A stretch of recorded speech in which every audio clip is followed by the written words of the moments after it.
这家伙刚刚明明都起来在那里找东西吃，结果我还特意去给他热一点饭菜。他站起来闻了一闻，又不吃了。然后我还发现，他确实应该是吃的是那些臭鱼，这个是他吐出来的，这个含糊就是吃了臭鱼的原因。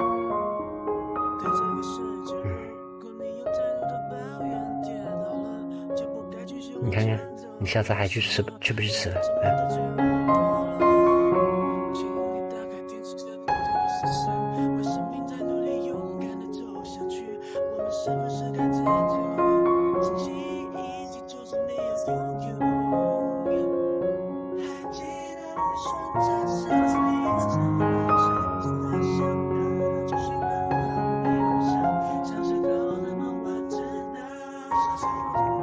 你是不是馋了你？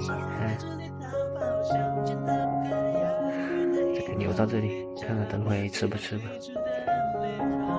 哎呦，刚刚拿了一点饺子给小黑吃，放到地上他还不吃，放到这个凳子上面他才敢吃。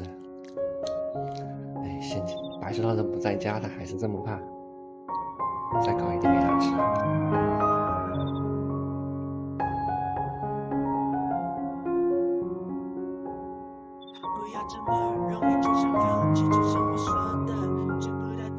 再开始吃东西了，问题就不大了。你眼巴巴的望着干嘛？等下给你吃。出发放羊。小黑来接我，准备去放羊了。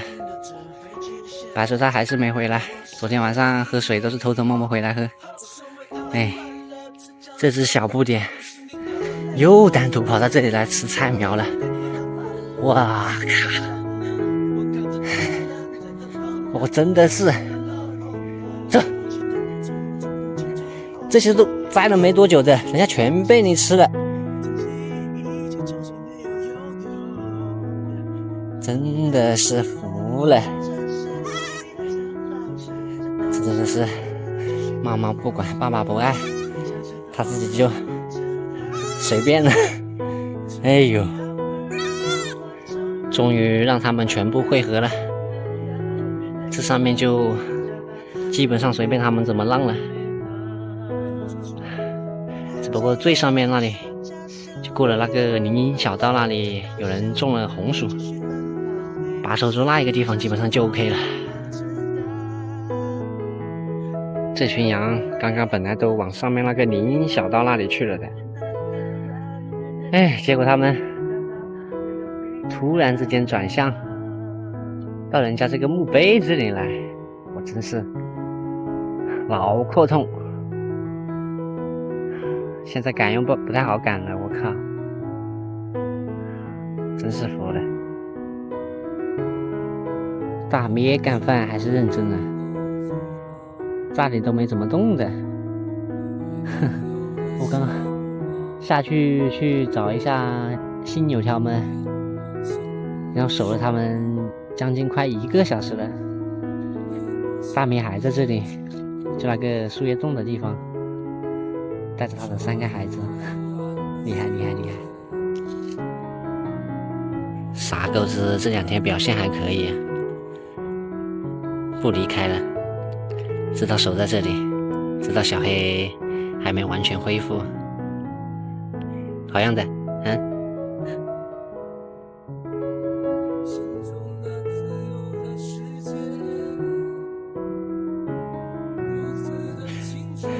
小黑刚刚坐在那里差点睡着了，又要睡了。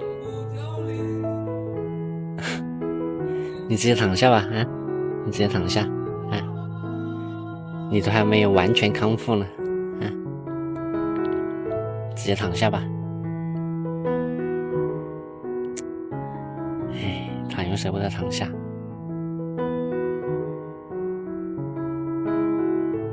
现在要去躺下了，挺好。我突然有种不好的预感，现在只有大咩带着他的小老弟们在这里，新油条们本来在这个坡下面吃的，但是现在听不到铃铛声了。我严重怀疑他们已经下去吃萝卜去了，有点慌。我靠！我现在只能让家里人去看一下是不是去吃萝卜了，因为我一走的话，大梅就会跟着我走。大梅一走，那这群都会跟着走，到时全部都被我带去萝卜地里面了，那更加控制不住。我靠！到这个山上，那群羊都跑没影了。那萝卜对它的吸引力真的是太大了，我一走就全部跟下来了。现在我只能下去，没办法。哎，这群羊，刚刚打电话问了一下，那群羊果然是去萝卜地里面了。哎呦，赶紧下去！还好我妈当时在菜地里面把他们赶出来了，然后我就找了一个拐角处，偷偷摸摸跑下来守着这一群了。大咩，我下来的时候，反正他们还在那里吃的，要是被他们看到的话，就会跟着下来了。哎呀，新油条们是真的，那么远，那么远，他们都能从山上跑下来吃萝卜。这东西简直跟毒品一样，对于他们而言。哎呦，我真是服了。太阳又快下山了，梁师傅今天的放羊时间又快结束了，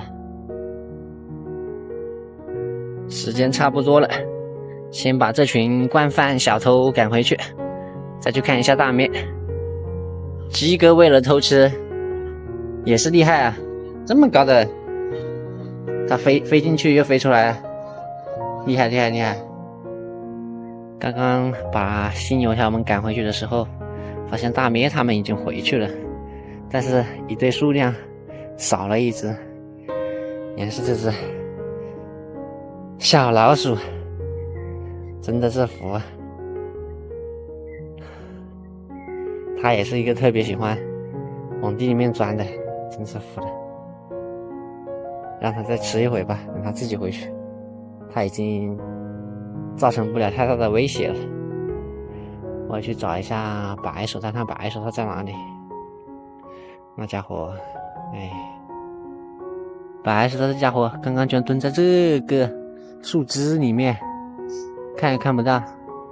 还好傻狗子跟小黑都来了，他才终于出来。我叫他都没反应。哎，真是让人操心。他动作好像还是一脸无精打采。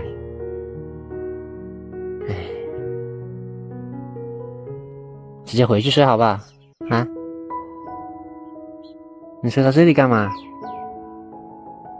啊？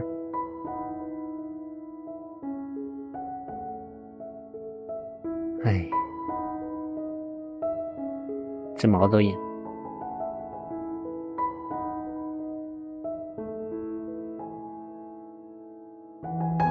回去吧，啊，没事的。狗子这种东西真的是生病也要离开家里面。回去吧，啊，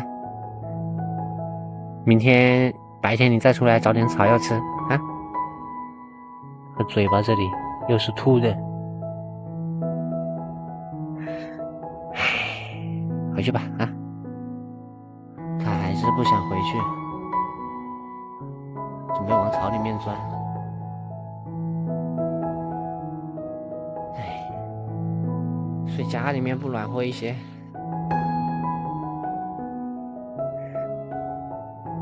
土狗子真的是生病了，怕主人伤心。